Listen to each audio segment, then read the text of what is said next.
Itulah sebabnya satu-satunya amal ibadah dari rukun Islam yang 5 itu, ya, satu-satunya amal ibadah yang disebut iman dalam Al-Quran hanya salat.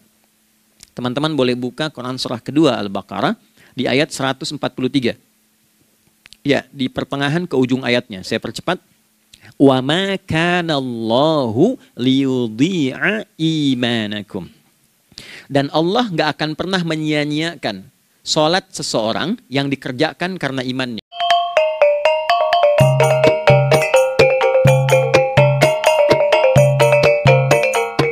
Bismillahirrahmanirrahim. Assalamualaikum warahmatullahi wabarakatuh. Alhamdulillah wassalatu wassalamu ala Rasulillah Muhammad ibn Abdullah wa ala alihi wa sahbihi wa man walah wa ba'd. Fa ya ibadallah usi nafsi wa iyyakum bi taqwallah faqad fazal muttaqun fala tamutunna illa wa antum muslimun. Faqala ta'ala ya ayyuhalladzina amanu taqullaha haqqa tuqatih wa la tamutunna illa wa antum muslimun. Keluargaku sekalian yang terhimpun di dalam Pertagas, Pertamina Gas, kita mengawali dengan bermohon kepada Allah semoga siapapun yang berada di ruangan ini atau terhubung dalam kajian ini, semoga senantiasa dijaga, diberkahi, dan dilindungi dalam kebaikan oleh Allah Subhanahu wa Ta'ala. Kita doakan yang bertugas di luar kota. Tadi saya dengar info juga Pak Direktur sedang di Semarang. Semoga giatnya dimudahkan oleh Allah dan semoga diberikan keberkahan. Ada satu bagian yang penting amanat Nabi di hadis Muslim pada satu sifat kepemimpinan. Bahwa di antara sifat pemimpin dan yang dipimpin itu harus selalu membangun kekompakan dengan nilai cinta dan doa. Ini yang sering dilupakan. Nabi pernah menyampaikan dan penyampaian ini, hadis ini didokumentasikan oleh Imam Muslim dalam satu kalimat yang singkat, padat tapi mengikat. Khiyaru a'immatikum man tuhibbunahu wa yuhibbunakum. Pemimpin yang baik itu adalah pemimpin yang kalian mencintainya dan ia pun mencintai kalian. Nah, membangun cinta itu salah satu jembatannya dengan doa. Oleh karena itu, di antara doa yang dianjurkan saat Anda memulai pekerjaan, itu bukan hanya untuk pribadi, lancarkan pekerjaan saya. Tapi juga sehatkan pimpinan saya, pimpinan mendoakan sehatkan anggota saya, sehingga semua itu melahirkan sifat harmoni yang memberikan kenyamanan dan kebahagiaan dalam bertugas. Nah, izinkan saya mengawali dengan itu dulu, karena itu di antara sunnah yang seringkali terlupakan. Sehingga bekerja itu lebih banyak dilakukan dengan tekanan menyelesaikan tugas dibandingkan dengan rasa cinta untuk bisa memberikan nilai ibadah di dalamnya. Yang kedua, semoga sholat kita diterima oleh Allah Subhanahu wa Ta'ala. Nah, yang kedua ini tidak cukup dengan amin. Kita harus tahu dulu standar penerimaan itu seperti apa. Dan yang kedua, kenapa harus sholat? Ini poin pokoknya. Mengapa sih umat Islam itu cukup hanya misalnya dengan bersyahadat saja dipandang sudah berislam, lalu berbuat baik? Kenapa mesti ada sholat? Kenapa bahkan yang pokok sampai 5 waktunya? Dan jumlah rakaatnya pun diatur sedemikian rupa sampai teknisnya pun dijelaskan dengan rinci. Saking rincinya, bila ada yang menyimpang dari rincian itu, maka dianggap sholatnya tidak sah dan mesti diulang. Shallu kama ra'aitumuni usalli. Sholatlah kalian seperti kalian persis melihat aku menunaikan sholat. Dan dalam sholat inilah kemudian ada sanad yang tersambung secara ketat sampai-sampai dalam hadis Muslim nomor hadis 397. Demikian di Al-Bukhari juga diabadikan di nomor hadis 757 oleh sahabat Abu Hurairah. Sanadnya tersambung kepada Khalad bin Rafi Az-Zuraiqi, seorang yang sholat di samping Nabi tapi bermasalah sholatnya. Lalu Nabi meminta beliau untuk mengulangi sholatnya. Sampai 3 kali peristiwa itu hingga beliau berkata, ya Rasulullah au kama qala alimni ma uhsinu ghairah. Ya Rasulullah, tolong ajarkan kepada aku karena aku tak punya pengetahuan lebih dibandingkan dari apa yang telah aku kerjakan. Nah, dari dasar ini melahirkan satu pertanyaan kritis, ya, dan juga perlu argumentasi yang kuat secara syariah mengapa kita menunaikan ibadah sholat. Baik teman-teman sekalian, karena waktu kita sangat padat, ya, kita manfaatkan sebaik-baiknya. Saya mohon izin kajian kita akan lebih fokus kepada inti materi sehingga manfaatnya lebih banyak kita dapatkan. Salat satu-satunya amalan di dalam Islam yang mencakup 4 bagian pokok dalam beragama. Jadi ketika seseorang menetapkan dirinya beragama dan ciri satu nilai agama itu bernilai benar, ya, dalam nanti kalau kita mau komparasikan atau kita riset, itu ciri pokoknya ada 4. Satu, ada aspek namanya aspek keyakinan, ya, tauhid atau akidah. Nggak mungkin kan beragama kalau nggak yakin.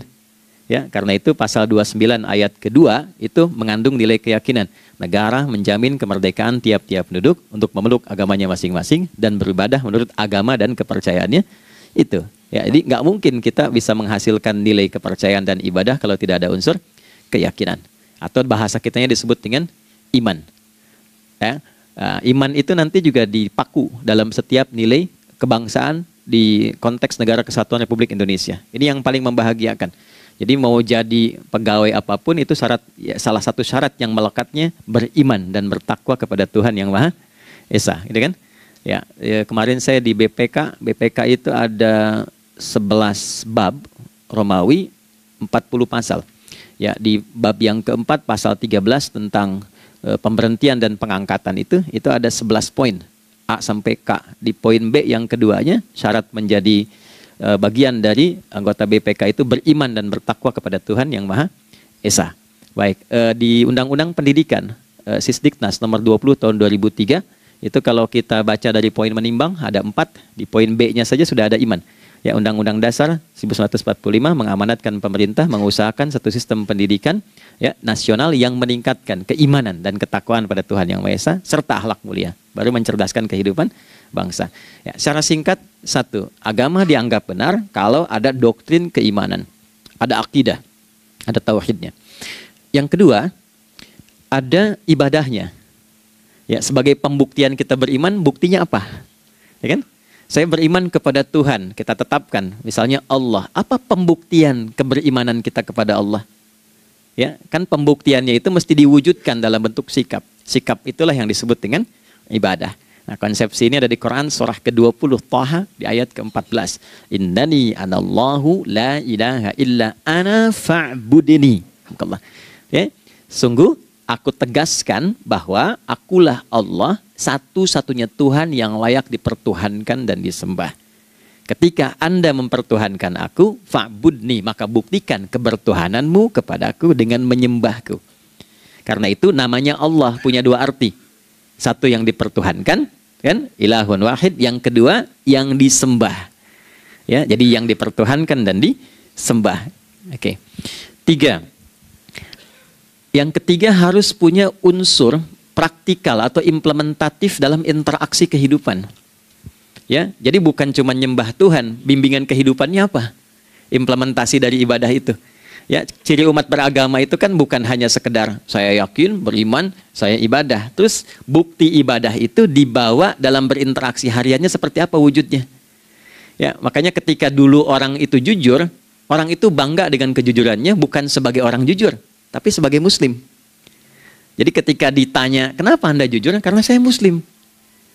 Ketika ada seorang penggembala di Sahara yang sangat gersang, diuji oleh Umar bin Khattab, ingin diambil kambingnya, kan kisahnya viral kan? Baik ya?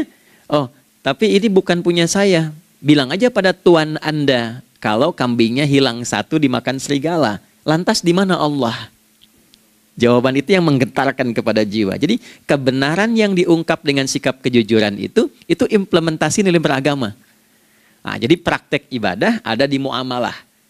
Oke, 1 akidah. Akidah dibuktikan lewat ibadah, ibadah diimplementasikan dalam muamalah. Itulah sebabnya nanti seluruh bagian tubuh kita ketika digunakan untuk bersifat dan bersikap, itu ada tuntunan iman di dalamnya.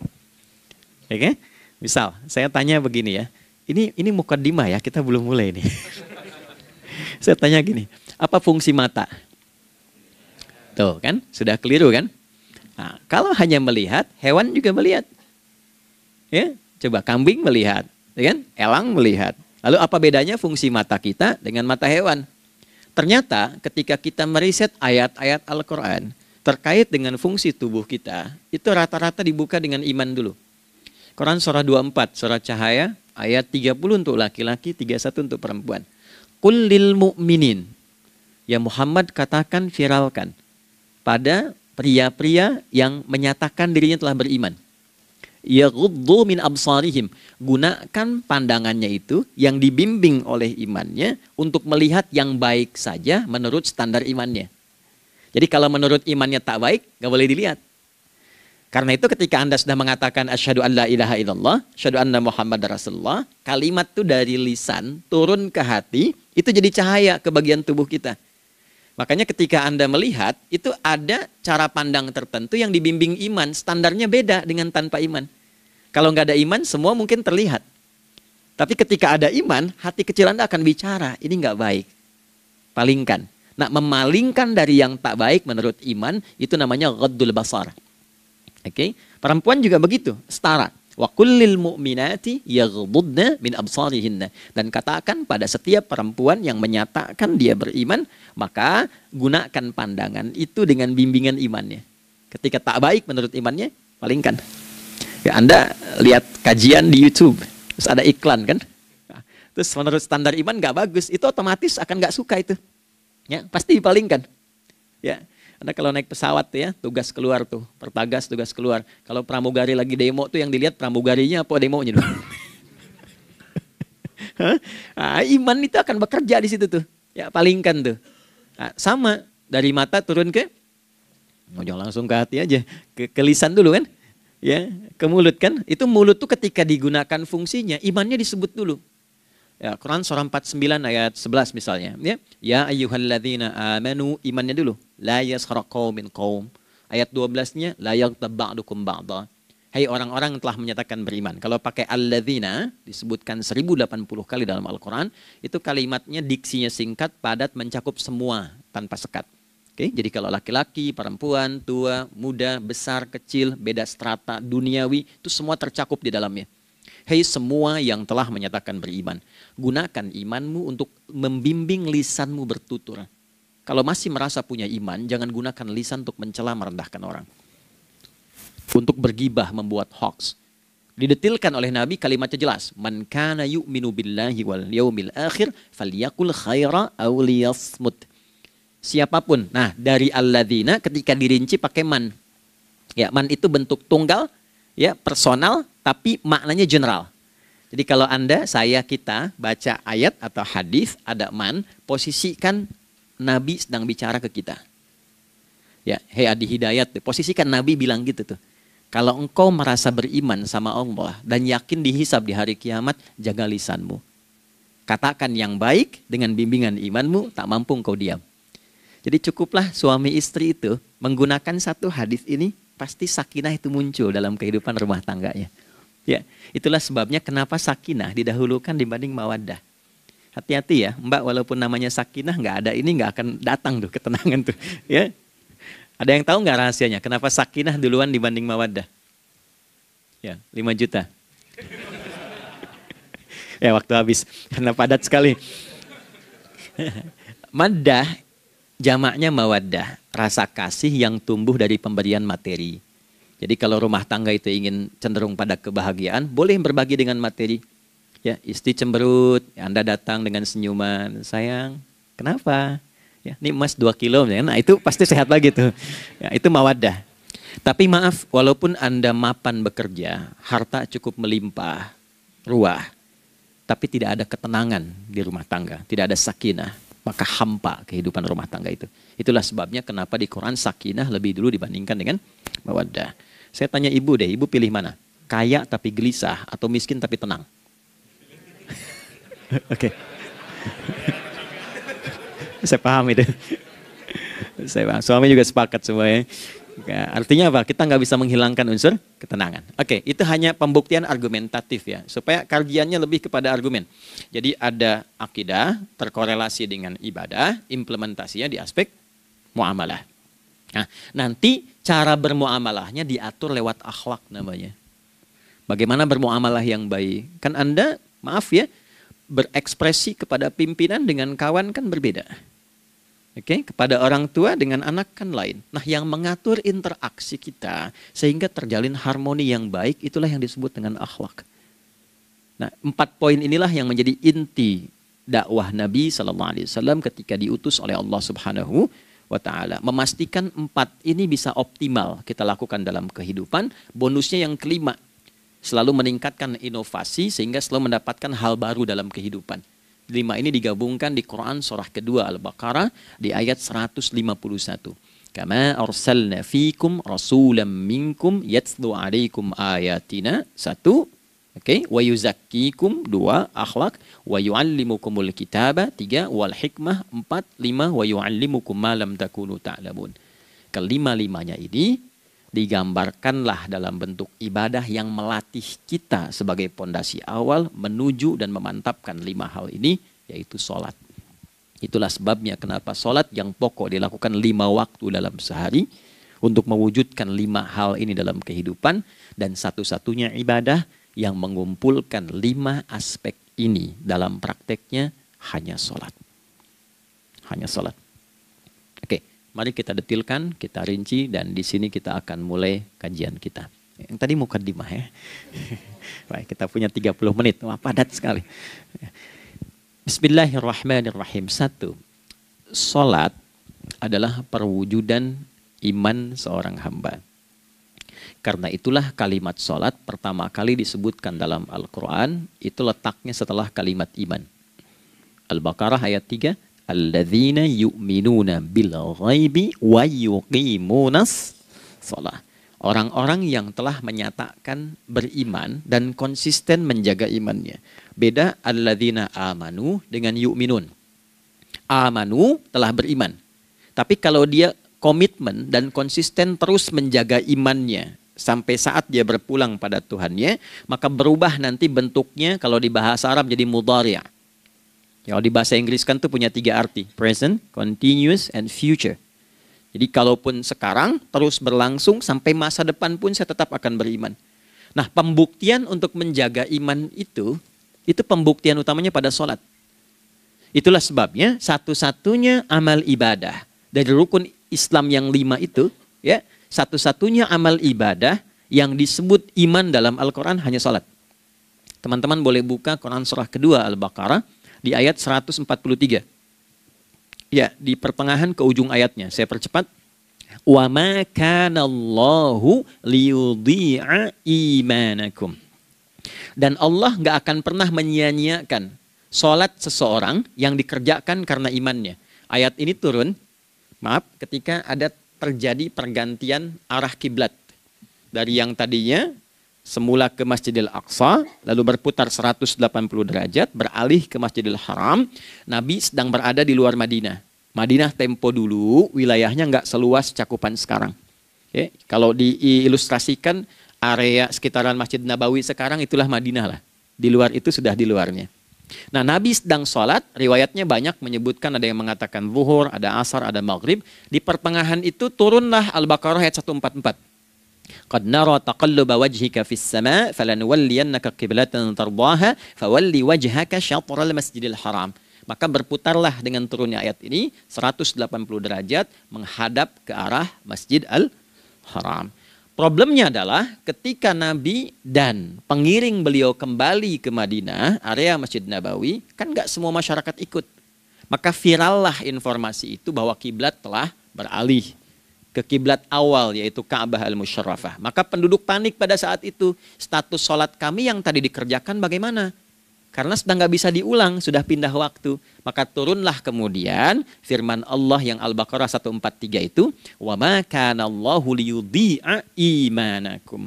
Karena engkau mengerjakan sholat itu dengan imanmu, maka Allah nggak menyia-nyiakan imanmu itu. Maksudnya apa? Walaupun arah kiblatnya tidak tahu mengarah kepada sisi yang belum berubah, tetap dihitung pahalanya sempurna karena imannya. Gitu. Nah, ini nanti yang menjadi landasan turunnya Al-Baqarah ayat 115. Walillahil masyriq wal maghrib fa aynama tuwallu fathamma wajhullah. Kalau Anda sedang tugas nanti di lapangan, lalu sulit menemukan arah kiblat. Aplikasi susah karena sinyal nggak masuk misalnya. Oke. Kemudian juga matahari agak remang-remang sehingga sulit untuk terlihat patokannya. Maka dengan keyakinan, dengan iman itu, menghadaplah ke arah yang kita yakini, maka berlakulah Al-Baqarah 115. Di saat itu diterima amal ibadah kita sama dengan yang menghadap kiblat dengan dasar imannya. Oke. Nah, pengertian terbaliknya, mafhum mukhalafahnya, maka Nabi mengatakan, al-farqu bainal mu'min wal kafir tarkus shalah. Beda antara orang yang beriman dengan yang belum beriman adalah pada sholatnya. Jadi kalau ada orang mengatakan sudah beriman dan tidak menunaikan sholat, ini artinya keimanannya belum diakui sepenuhnya oleh Allah Subhanahu wa Ta'ala. Jelas ya? Halo, kenapa sedih begini? Maaf, saya terlalu cepat nggak? Enggak ya, baik. Jadi dalam poin ini penting pembedanya di sholat. Itulah sebabnya kenapa dari kecil kan, usia sekian, dari mulai 3 ke arah 7 tahun contohkan. Ya, orang tuanya sholat bentangkan sejadah. Kalau bisa kalau anak sudah mulai suka tuh kasih model sejadah yang anak-anak sukai bentuknya. Ya, dulu ada anak saya senang model mobilan, saya tidak sebutkan supaya tidak endorse gitu ya. Dikasih sejadah dengan pola itu, dia senang tuh ikutin. Kita nggak minta sholat, dia datang sendiri. Ya, nanti setelah mulai 7 tahun kan baru diajarkan dengan baik, diajak ke masjid kalau yang laki-laki. Demikian seterusnya. Ya, mengapa dari awal dituntun seperti itu? Untuk memberikan sebuah penguat bahwa penjagaan iman dimulai dari sejak dini. Ya, tapi di Indonesia saya perhatikan kelasnya sudah advance. Ya, TK sudah manasik gitu. Itu satu ya. Karena nanti kalau Nabi bilang begitu artinya akan terjadi orang mengatakan beriman tapi tidak sholat. Ya, makanya keras dari awal Nabi katakan bahwa pembeda antara orang yang beriman dengan yang baru klaim beriman itu pada sholatnya. Ya, pada sholatnya. Mengerjakan sholat maka sah status imannya, tidak menunaikan sholat maka bermasalah imannya. Itu poin yang pertama. Yang kedua teman-teman sekalian, ibadah. Kita lanjut ya. Sholat adalah bagian pokok terpenting dari ibadah. Nah, di sini kita akan mulai membuka sedikit rahasia terkait dengan aspek ibadah ini. Teman-teman sekalian, ternyata sholat ini ketika oleh Allah diturunkan dalam Al-Quran, dalam konteks penunaian ibadah, bukan berarti hanya mengkoneksikan atau mengkorelasikan hubungannya dengan iman saja, bukan. Karena saya beriman, saya buktikan ibadah nyembah Allah lewat sholat. Dalilnya Quran surah ke-20 ayat 14. Innani anallah la ilaha illa ana. Aku tegaskan akulah Allah, nggak ada Tuhan yang layak dipertuhankan dan disembah kecuali saya. Fa'budni, kalau Anda telah menyatakan beriman padaku, buktikan keberimananmu dengan menyembah saya dalam ibadah. Bentuknya bagaimana ya Allah? Teruskan ayatnya. Wa aqimis sholata. Tunaikan sholat sebagai bukti ibadah. Itu li dzikri, sebagai zikir kepadaku. Jadi korelasi antara ibadah dengan iman, sudah kita sebutkan dalilnya. Sekarang ibadahnya tersendiri ketika ditunaikan, apa manfaat dari ibadah itu? Mengapa mesti ada 5 waktu? Dan apa turunan manfaatnya dalam kehidupan kita? Kalau kita mengerjakan itu, dampaknya kepada kehidupan kita apa? Nah, inilah indahnya di dalam Islam, dijelaskan dalilnya, diberikan contohnya, diberikan alasannya, dan yang paling indah, diberikan penjelasan dengan detail tentang manfaat-manfaatnya. Ini tidak ditemukan di dalam konsep keyakinan manapun. Kalau teman-teman boleh mau riset silahkan. Ada nggak satu keyakinan agama tertentu yang dari ibadahnya tuh diatur? Cara memulainya, bacaannya, detailnya, manfaatnya, waktunya, sampai dengan hasilnya, sampai kiamatnya. Ini menunjukkan bukan karya manusia. Bukan karya manusia. Kalau karya manusia setiap orang bisa buat itu. Ya, ketika ini menunjukkan bukan karya manusia, maka pertanyaannya dengan cara apa lagi Allah memberikan pembuktian pada kita bahwa Ia Tuhan yang hak yang harus kita sembah. Nah, kalau sudah paham, mari kita rincikan turunan tentang sholat ini. Kita mulai satu-satu teman-teman sekalian dari waktu sholat. Seperti kita ketahui waktu sholat ada 5. Tapi yang sering kita dapati dari yang 5 ini tidak semua orang mengetahui tentang makna dari nama dan pembagian di waktu ini. Yuk kita mulai rincikan. Sholat yang pertama namanya apa? Gak usah khawatir menang gak dapat hadiah kalau benar. Salah juga keterlaluan. Oke, 1 subuh. Dia satu-satunya nama sholat yang punya 2 nama ya. Subuh dan fajar. Oke, Pak Fajar, Pak waktu sholat. 2, zuhur. 3, asar. 4 maghrib, 5 isya. Oke, rumus hitungannya 24 434 ya. Rumus bilangannya 24 434. Kalau mau tanya nomor koneksi dengan Allah 24 434, 2 subuh, 4 zuhur, 4 asar, 3 maghrib, 4 isya. Oke, pertanyaannya, apa artinya nama itu? Selama ini jangan-jangan kita hanya tahu namanya tapi tidak memahami maknanya. Itu poinnya. Oke, sekarang mari kita mulai. Izin saya tidak punya kemampuan untuk menuliskan ya, karena memang saat ini terbatas, tapi kalau diperkenankan bisa kita coba uraikan sedikit. Baik. Ya, bismillah, jazakallah khair. Mohon fokus baik-baik karena waktunya tinggal 21 menit lagi. Izin saya pastikan dulu ya supaya terlihat dengan baik. Ibu kelihatan di sana? Bagus. Saya kira tuh hanya di Sumbawa Barat. Ternyata di Pertagas pun perempuan-perempuannya imannya luar biasa. Maksudnya belum saya tulis sudah kelihatan. Imannya luar biasa. Oke, kita mulai dari yang pertama ya, 5 waktu sholat. Kita mulai dari 1 dulu. Subuh, teman-teman saya turunkan dulu ya. Izinkan saya tulis pakai bahasa Arab dulu supaya gampang. 1, dia punya 2 nama, yang ke Arab ya. Kalau yang gini angka Hindi. Anda yang di admin di komputer pasti tahu. Ada Fajr. Kata subuh ditemukan di Al-Quran surah ke-81 At-Takwir ayat 18. Kalau keliru tolong diingatkan. Was-subhi idza tanaffas. Quran surah 81 ayat 18. Ya. Nggak usah di ilmu utak-atik ya. Oh ini kenapa 81 kalau dibalik 18? Ya, itu cocok logi. Ya, abaikan aja itu. Ya. Fajar agak banyak di Quran terkait dengan nama sholatnya ada di Quran surah ke-17 di ayat 78. Aqimis salata liduluki syamsi ila ghasaqil laili wa qur'anal fajr. Inna qur'anal fajri kana masyhuda. Yuk kita mulai ke maknanya dulu. Ingat rumusnya ya. Rumusnya ini selalu begini rumusnya.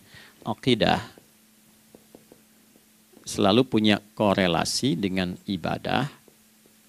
Ibadah selalu punya korelasi dengan muamalah, interaksi harian kita. Muamalah hiasannya adalah akhlak. Barulah kemudian di sini muncul inovasi dalam kehidupan, hal yang baru. Hidup ya, yang mengacu pada 2 kebahagiaan yaitu dunia dan akhirat. Ya, konsepsi ini nanti ditemukan di Quran surah ke-2 Al-Baqarah ayat 201 dan menjadi doa paling favorit umat Islam Indonesia saat ini. Rabbana atina fid dunya fil akhirati. Oke, ya cukup. Subuh. Ini rumus dasarnya. Dari akidah, kita beriman, pembuktian imannya lewat ibadah sholat. Apa hubungan sholat dengan aktivitas harian kita? Subuh asalnya terkorelasi dengan kata asbah. Oke? Asbah itu asalnya sesuatu yang sudah siap dengan rencana yang matang. Baik, orang Arab tuh kalau bertanya begini, kaifa asbahta ya akhi? Kaifa asbahti ya ukhti? Bagaimana kabarmu di pagi ini? Itu bukan hanya nanya kabar kesehatan. Beda dengan kaifa haluk, beda. Ya, itu bertanya bagaimana kabarmu hari ini, aktivitasmu bagaimana? Lancar, sudah siap, planning bagus dan sebagainya. Ya, itulah sebabnya ketika Allah bersumpah dengan awal waktu, penandanya adalah planning kegiatan. Ya, was-subhi dan aku bersumpah demi waktu subuh, awal mula untuk berkegiatan, idza tanafas, apabila sudah mulai bergerak. Bersamaan dengan nafas yang keluar itu, maka sudah jelas rencana yang dibuat. Ya, jangankan kita, semua alam itu, semesta itu seluruhnya bukan hanya bertasbih, tapi beraktivitas dalam tasbihnya. Di waktu subuh, matahari sudah mulai bersinar kan? Ya, dan sinarnya mengambil manfaat loh. Mengandung nilai manfaat, memecah keheningan malam dan menghilangkan kegelapannya. Gelap mulai hilang, datang kemudian sinar yang memberikan kita bimbingan untuk beraktivitas. Tumbuhan dimulai waktu itu sudah mengeluarkan oksigen, menyerap karbon dioksida. Saya waktu di Utrecht, di Delft di Belanda, ya, saya coba ingin membuktikan Kan adzan nggak terdengar keluar ya. Jadi sebelum waktu subuh itu saya keluar, kebetulan flatnya waktu itu dekat area hutan yang agak rimbun, enak gitu, udaranya bagus. Itu sebelum subuh terasa karbon dioksida. Walaupun cuma beda hampir 1 menit. Tapi begitu masuk waktu subuh, keluar kesegaran yang luar biasa. Oksigen yang keluar. Ya, ini kan nggak mungkin kalau kuasa Allah tuh nggak mungkin terjadi seperti ini kalau bukan kuasa Allah Subhanahu Wa Taala. Tapi poinnya adalah yang bicara begini Quran. Nah sekarang yang ingin saya katakan adalah alam semesta dalam konteks seperti matahari, kemudian tumbuhan, binatang, ayam bahkan mulai berkokok, punya planning yang teratur. Masa kita makhluk yang dihisab tuh nggak teratur? Nggak punya perencanaan? Maka subuh itu mengajarkan kepada kita, jangan sampai ada orang Islam yang punya keimanan, lalu menunaikan sholat, diajarkanlah oleh Allah, setiap masuk subuh itu harus punya agenda yang jelas. Planning yang terukur. Jangan terjadi mengaku muslim, beriman, tapi nggak jelas perencanaan hidupnya. Jam 7 mau di mana? Jam 8 kerjakan apa? Anda dari sini ketemu 7 ke 4, atau setengah 8 ke setengah 5, 8 jam kerja. Oke? Berangkat jam berapa? Petakan di jalan macetnya di sebelah mana? Ukur sampai kantor tiba jam berapa? Apa yang mau dikerjakan di kantor? Itulah Islam, itulah subuh. Sehingga tidak ada satupun orang Islam di era Nabi mengajarkan beraktivitas kecuali terukur dan teratur. Bahkan Nabi memulai itu evaluasinya di malam hari. Sehingga turun di antara surah Al-Insyirah itu ada ayat yang tegas mengatakan di ujungnya, فَإِذَا فَرَغْتَ فَانْصَبْ. Evaluasi yang telah berlalu di malam hari, evaluasinya menyeluruh sampai ke zikirnya. Dicatat nih, ya aku hari ini secara spiritual itu, mohon maaf, sholat jamaahnya berapa waktu tuh? Dari 5. Oke? Misalnya dari 5 itu cuma 4, berarti koreksi ada yang kurang. 1, ya. Yang kedua, secara intelektual sudah berapa bacaan yang dibaca saat ini, ilmu yang ditingkatkan, mensyukuri anugerah akal dan sebagainya. Bekerja sempurna enggak? Turunkan ibadahnya bagaimana? Ketika ada yang kurang istighfari. Ya, sebagai seorang ayah, ada enggak sesuatu yang salah yang dilakukan belum sempurna? Sebagai seorang ibu, anak dan sebagainya. Istighfar, itulah sebabnya sebelum tidur Nabi ajarkan istighfar. Yang kita tahu 70 kali kan, 100 kali. Yang saya tanya, 1 ke 70 itu istighfar apa saja? Apakah hanya bilangan di lisan? Atau dari lisan diingatkan oleh pikiran, ditembuskan ke hati?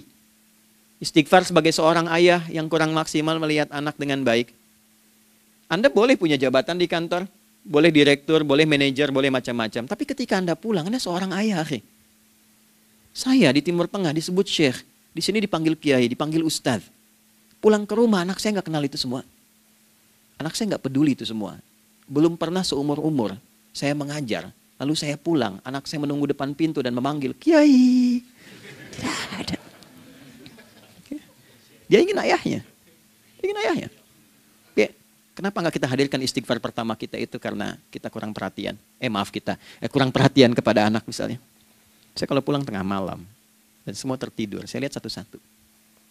Perbaiki cara tidurnya, doa, lihat satu-satu, minta ampun sama Allah.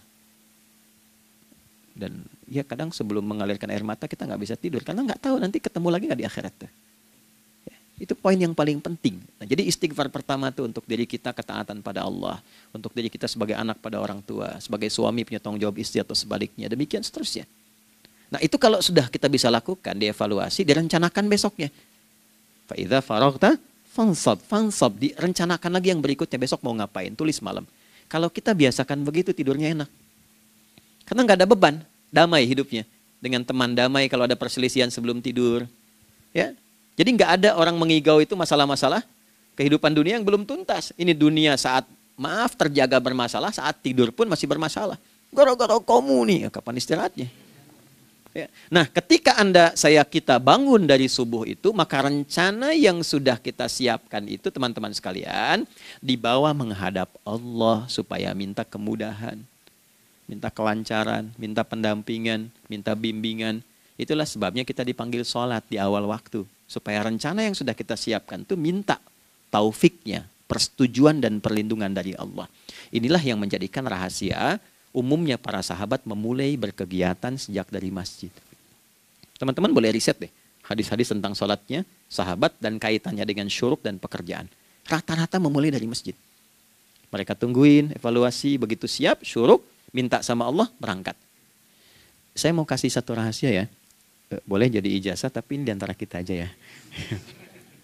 Anda boleh lakukan, berangkat ke masjid itu dengan baik. Terus minta misalnya, ya Allah, Kau perintahkan aku untuk berikhtiar, sekarang aku lakukan. Kau perintahkan aku untuk merencanakan, sekarang aku ikhtiarkan. Mohon lindungi, mudahkan, dan berikan bimbingan terbaik untuk mendapatkan hal yang wajar, halal, baik, dan kau ridhoi. Anda berangkat.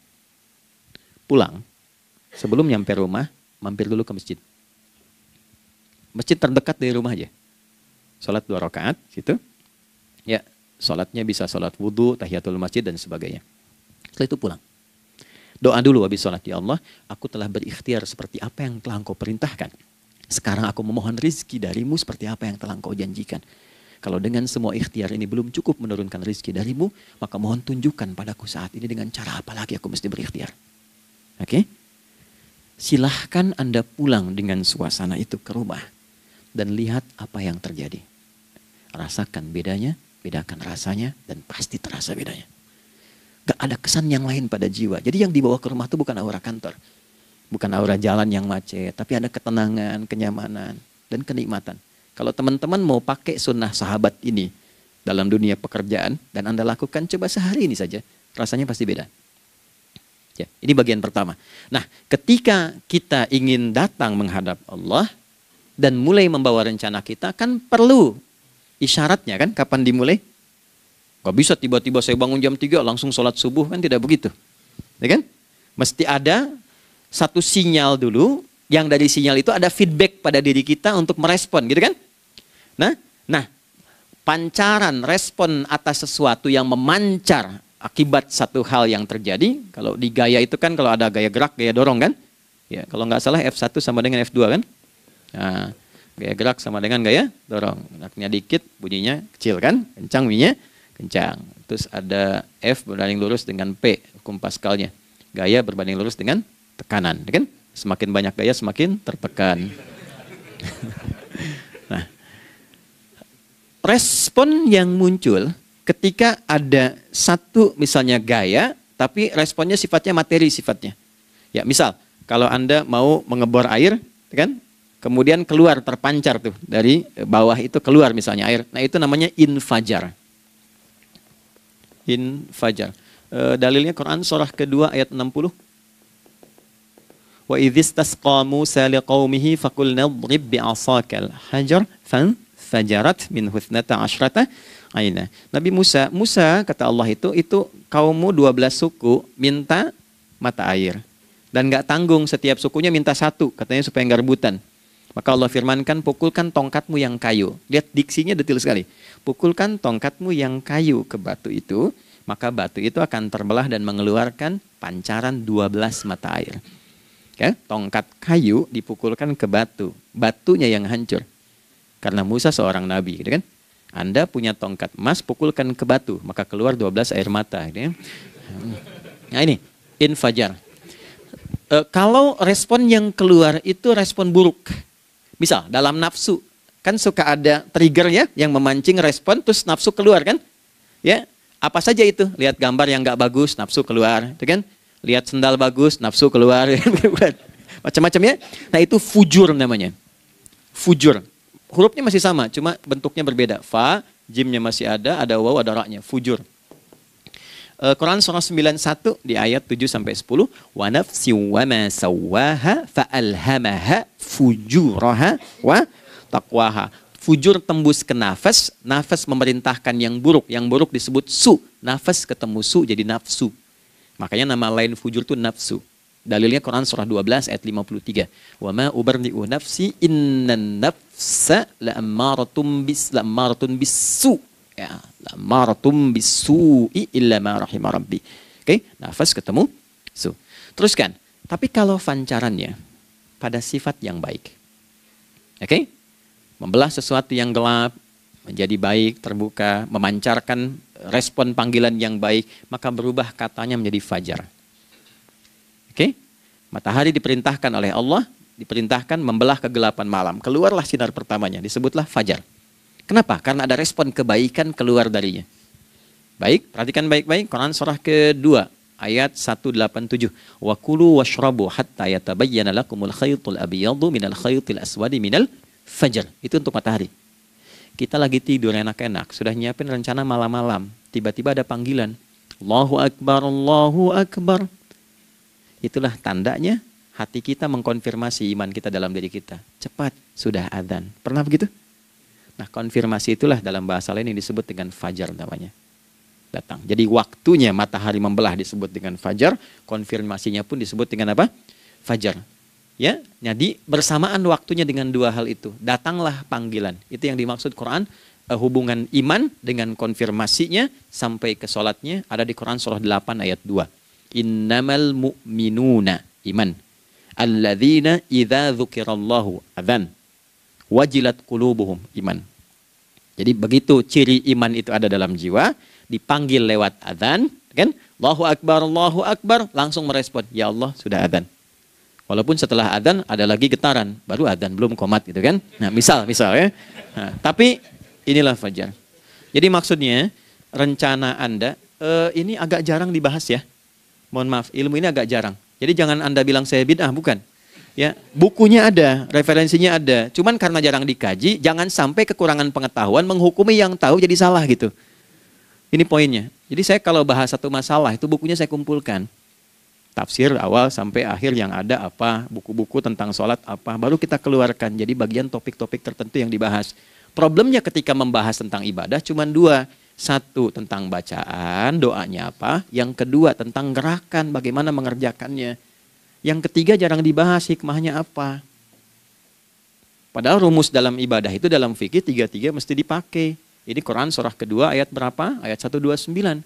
Rabbana wab'ats fihim rasulan minhum yatlu 'alaihim ayatika ini wa yu'allimuhumul kitaba ini wal hikmah ini. Barulah kita mendapatkan sesuatu yang baru. Ya. Ini wa yuzakkikum dan di 151 Al-Baqarah wa yu'allimukum ma lam takunu ta'lamun. Jadi ini bukan ilmu yang baru, bukan, belum tahu saja.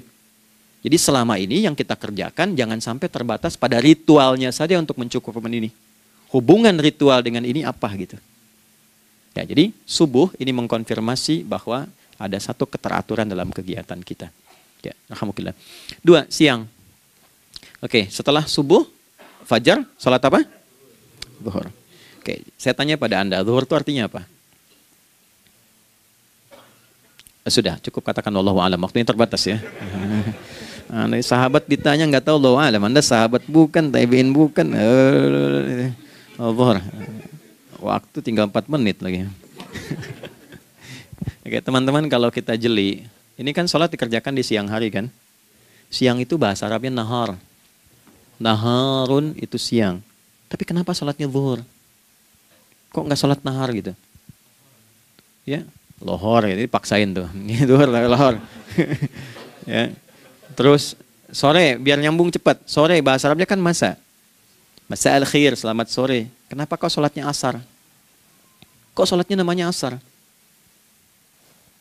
Oke. Maghrib, isya. Isya kan malam kan? Kenapa nggak lail? Lail itu kan malam. Kalau ada yang istimewa di malamnya itu lailah namanya. Makanya ketika turun Al-Quran disebut Lailatul Qadar. Karena malamnya istimewa. Beda, lail dengan lailah itu beda. Lail itu waktu malam, lailah ada yang istimewa di malam itu. Ya, jamaknya lail, layali, lela, lili, lala itu malam. Ibu lili, ibu malam-malam. Ya. Zuhur artinya jelas, terang. Ada idhar, dibaca dengan jelas, terang. Gak boleh dengung. Man amana. Itu kan? Ya, min husni harus jelas. Ya, ada a jelas. Zuhur kenapa disebut zuhur? Untuk evaluasi kegiatan kita dari setengah hari. Sudah jelas belum hasilnya? Ya, Anda punya rencana di sini, evaluasi di siang. Jelas gak hasilnya? Pekerjaan Anda yang sekarang diamanahkan dari pagi jam 7 sampai sekarang, evaluasi dulu. Dicek, jangan cuma ditinggalkan. Oke, saya sedang kerjain, tinggalin dulu sholat. Bukan begitu. Ketika akan sholat, Anda cek dulu. Dari ke siang itu tengah hari, bagaimana hasilnya? Ada yang perlu disempurnakan nggak? Ya, ketika ide-idenya mulai mentok, ada yang belum selesai, datang dulu sholat, tenang lagi. Saat tenang itulah dirumuskan kembali pelan-pelan. Kan lumayan dari jam 12 sampai jam 1. Diisi dengan baik, dilihat. Itu baru dunia ini. Kan kita ngejar ini juga. Karena nanti ayat 200-nya, ada yang cuma ngejar ini.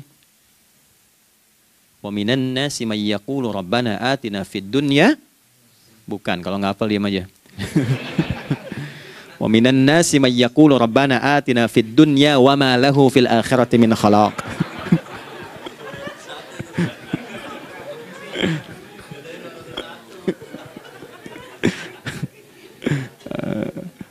Paham kan?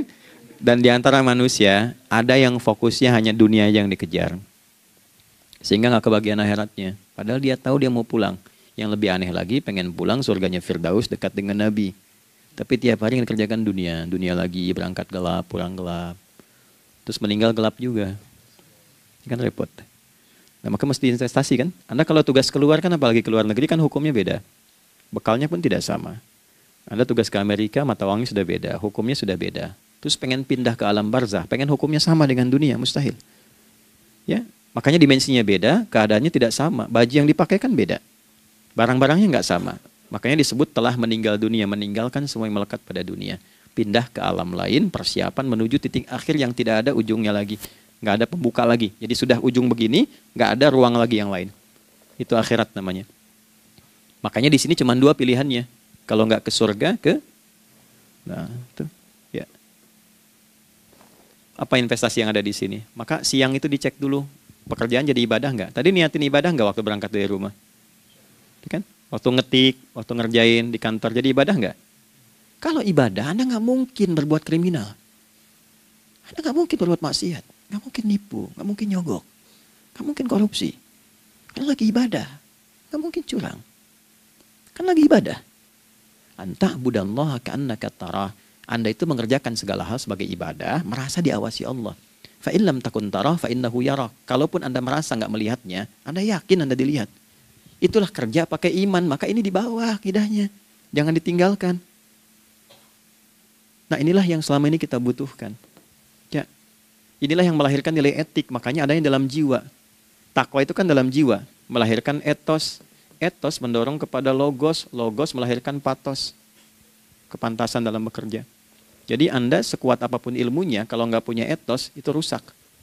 Jadi tidak cukup akal sehat. Jiwa yang sehat itu lebih penting. Banyak orang akalnya, saya ingat, akal itu tidak memberikan perintah. Dia hanya merumuskan satu instruksi dalam jiwa supaya mudah dilakukan dan dieksekusi oleh fisik.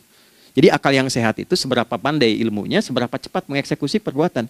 Tapi kalau yang dieksekusi itu dari perintah nafsunya, masalah. Habis aja waktunya tuh. Ya. Ini gimana ini? Tolong jawab loh. Nah, teman-teman karena sudah habis waktu jam 1, kita baru zuhur ini. Nah, yang paling menarik itu, gini, yang paling menarik. Kalau ada orang belum sadar sampai zuhur tentang akibat kehidupan ini, maka muncullah asar. Apa asar itu? Kenapa mesti disebut dengan asar? Dan apa manfaat istimewanya asar kepada jiwa kita? Itu di kesempatan lain kita akan bahas. Teman-teman, waktunya sudah habis. Ya, saya menghargai Anda, kan tidak boleh juga saya ngajarkan tapi mengambil yang sesuatu yang tidak tepat ya. Kita buktikan keimanan kita dengan mengerjakan amanah pekerjaan di tempat ini dengan baik, waktu digunakan dengan baik. Kita saling mendoakan supaya semua kita dijaga oleh Allah Subhanahu wa taala. Maafkan saya, lain kesempatan kita berjumpa kembali untuk melanjutkan apa yang telah kita bahas hari ini. Mari kita berdoa, semoga doa kita diterima oleh Allah Subhanahu wa taala. Allahumma taqabbal minna innaka antas sami'ul alim wa tub 'alaina innaka antat tawwabur rahim. Nahmaduka kama 'allamtana an nahmadak wa nashkuruka syukran kama 'allamtana an nashkurak. Antal muqaddim wa antal muakhir biyadikal khair innaka 'ala kulli syai'in qadir. Ya Allah, kami memuji-Mu seperti Engkau mengajarkan kami untuk memuji dan bersyukur atas segala nikmat-Mu seperti Engkau bimbing kami untuk mensyukuri segala nikmat-Mu. Allahumma salli wa sallim wa barik ala habibikal karim rasulikal mustafa al-amin sayyidina Muhammadin wa ala alihi wa sahbihi ajma'in. Ya Allah, anugerahkan kami kemampuan untuk terus bersalawat pada Rasulullah sehingga dengan itu kami mendapatkan kemampuan yang baik untuk meneladani kemuliaan beliau dalam beraktivitas kehidupan. Rabbana la tada' lana fi maqamina hadza dhanban illa ghafartah. Ya Allah, jika ada pendosa hadir di ruangan ini atau terhubung dalam kajian ini, maka jangan biarkan ya Allah ia meninggalkan tempat ini dan kajian ini kecuali Engkau telah ampuni seluruh dosa-dosanya. Wala hamman illa farajtah. Ya Allah, jika ada satu di antara kami yang menghadiri kajian ini membawa kegelisahan, maka mohon tenangkan keadaan hatinya.